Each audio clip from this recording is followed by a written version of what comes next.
¿Cuál sería el ejemplo de una solución en común de todo? Lo primero es decidir a conversar.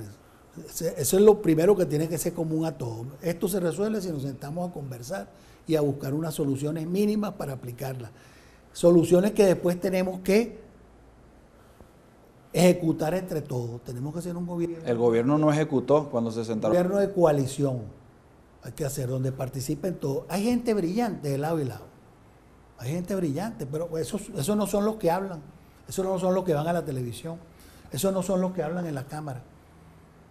Bueno, tenemos que buscar a esos que son gente inteligente, preparada, gente que brilla y que sabe cuáles son las soluciones para los problemas. Tú me dices cuáles son soluciones comunes. Bueno, tenemos que buscar un problema al problema cambiario. ¿Hasta cuándo?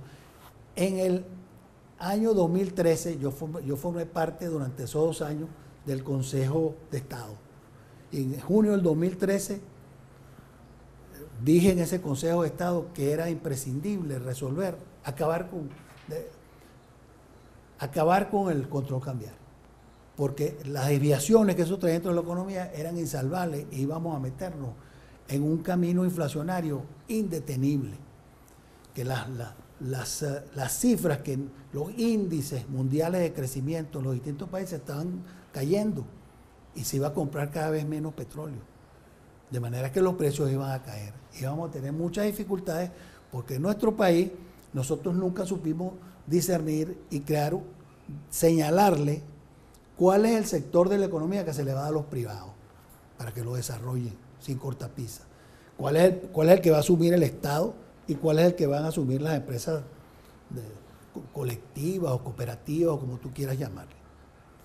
Eso nunca se hizo. Tuvo un gran desorden donde los empresarios estaban siempre temerosos de que podían expropiar a la empresa, o si le daban o no daban los dólares preferenciales para poder traer sus insumos, o reponer maquinaria. Claro, pero eso lo generó el gobierno anterior. Por supuesto, por supuesto. Yo siempre he dicho que el mejor ejecutor del consenso de Washington fue el gobierno, porque la División Internacional del Trabajo que se retrató en el consenso de Washington es cada quien producía de acuerdo a su especialidad y le vendía al resto del mundo. Era la globalización, ¿verdad? Entonces nosotros que éramos productores de petróleo, nuestro trabajo era producir petróleo y sus derivados y comprarle todo lo demás al mundo entero. El mejor ejecutor de eso fue el gobierno, porque efectivamente eso fue lo que hicimos durante 15 años.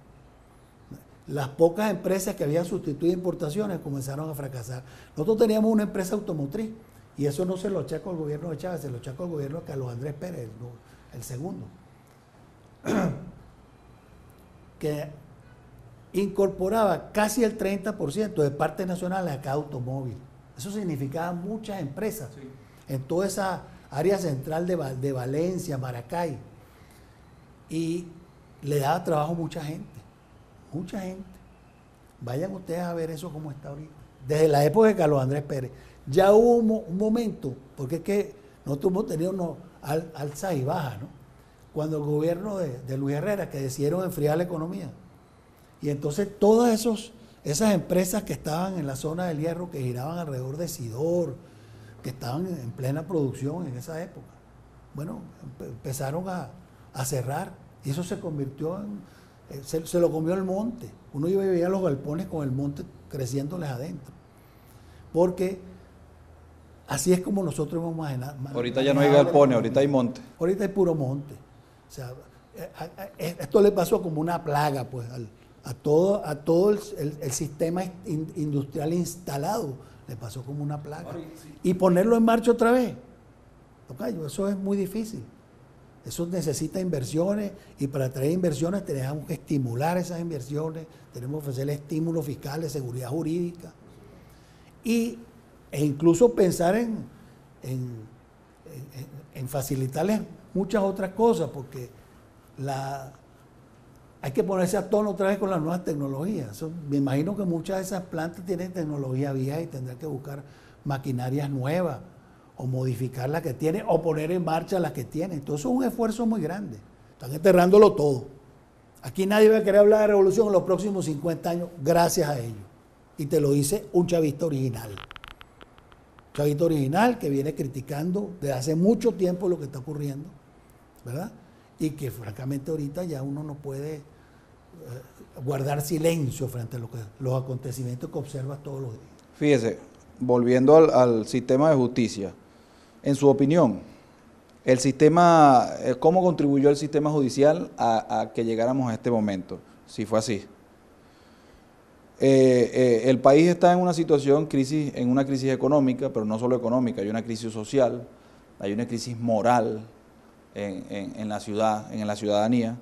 ¿Cómo contribuyó el sistema de justicia al que usted perteneció en su máxima jerarquía, pero que también conoció el anterior, antes de llegar al Tribunal Supremo de Justicia? ¿Cómo contribuyó eso? Fíjate, en la Cuarta República el sistema de justicia estaba muy afectado por la corrupción y el mal manejo de la justicia. Tú estabas muy pequeño, por supuesto, pero al día siguiente que ganó Chávez las elecciones, en el Nacional apareció una página completa con todos los casos que tenía un bufete con un magistrado de la Sala Civil, con el presidente de la Sala Civil. Casos con expedientes, las partes, así para ser señalado. Bueno, eso te lo doy como un ejemplo para que tú veas cómo se manejaba, cómo las mafias, los grupos, las tribus que le decían entonces manejaban la justicia en Venezuela. Que controlaban jueces de jueces de municipios hacia arriba, hasta el pico, hasta la cúspide del Poder Judicial.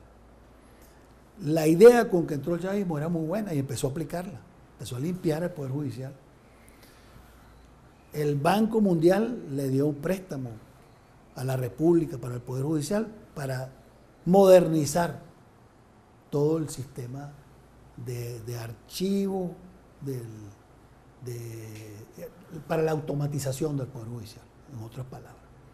Eso se aplicó, incluso vinieron técnicos del Banco Mundial que estuvieron trabajando ahí en el tribunal. Y también aparecieron Velázquez Alvará Pero eso fue después, fíjate bien. Y eso se desarrolló. En el 2005 es cuando yo entro en el tribunal. El presidente entonces era Omar Mora.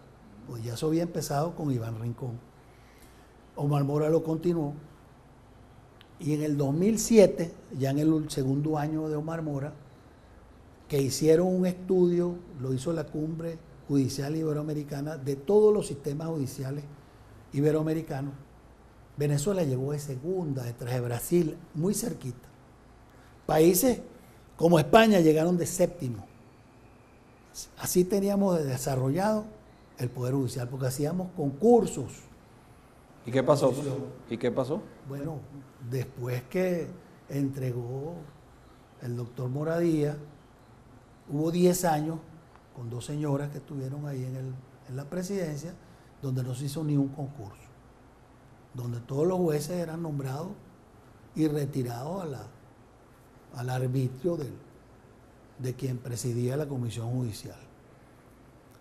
Y eso trajo como consecuencia ese gran deterioro, en la calidad de los jueces. Porque venían listas de personas y las nombraban. Mucha manipulación, doctor. Mucha manipulación. Ese desastre que estamos viendo es por eso, porque una persona te ha puesto allí que tú sabes que la pueden quitar en cualquier momento. Entonces, si le hace una exigencia arriba, dice que sí, la ejecuta. Si no pierde el puesto. Y entonces, además de eso, entra el segundo componente, que es el componente ético. Dice, yo voy a estar aquí, no sé cuánto tiempo voy a estar aquí, no sé si podré jubilarme algún día, porque a lo mejor lo que pasó es un año, y me están ofreciendo tanto porque yo saqué la sentencia de tal o cual manera. Entonces, pero eso pasaba, doctor, hablando a nivel de jueces, pero arriba en el máximo tribunal también pasaba. Y tenemos el caso, por ejemplo, de Aponte a Ponte, y tenemos el caso, por ejemplo, de aquellas famosas reuniones de los viernes de las que hablaban, donde se reunían magistrados, se reunía la fiscal, se reunía la presidenta del TCJ, y ahí se decidían pues muchas cosas. Aponte a Ponte lo denuncié yo en la sala plena, estando ahí sentado al frente a mí. No nos hablábamos. ¿Por qué lo denunció? Bueno, lo denuncié porque él ponía jueces a su arbitrio y era Vox Populi, y me vino mucha gente con problemas que habían tenido con jueces puestos por él, pero era inamovible. ¿Por quién? Bueno, porque él era el jefe del circuito penal nacional. Entonces, bueno, él quitaba y ponía jueces, lo hacía la comisión judicial, pero él era el jefe, pues él tenía la última palabra. ¿Y Aponte era inamovible por quién? Bueno, yo no te puedo decir a quién respondía personalmente, ¿no? Él era un coronel de la Guardia Nacional que fue fiscal militar y, bueno, lo nombraron magistrado, pues. Ahora, todo esto que usted me está contando, ¿cómo cree usted que incidió? Pero también me nombraron a mí, lo mismo que nombraron a Ponte, me nombraron a mí. Y, bueno, busca ver qué me consiguen, pues. No sé. Y yo creo que llegó un momento en que no era muy simpático yo. No era muy simpático porque en el caso de Velázquez Alvaray también, yo también en la sala plena, con el tema de los seguros, frontalmente se lo di. Sin embargo, hizo. ¿Cómo contribuyó todo ese escenario a lo que hoy vivimos? Bueno, mira, cuando la gente ve que arriba hacen negocio, que arriba hay corrupción, que arriba hay manejo ilícito, que arriba le meten la mano al tesoro público como les da la gana, se empieza a pervertir el ambiente hacia abajo. ¿Por qué yo no puedo hacerlo? Sobre todo si escoges a la gente menos correcta, a la gente menos adecuada para los cargos. Sino sencillamente porque, bueno, este es primo mío, o este es amigo del primo mío, o este es del partido. Esa es la credencial. Aquí la tecnocracia nuestra carece de preparación.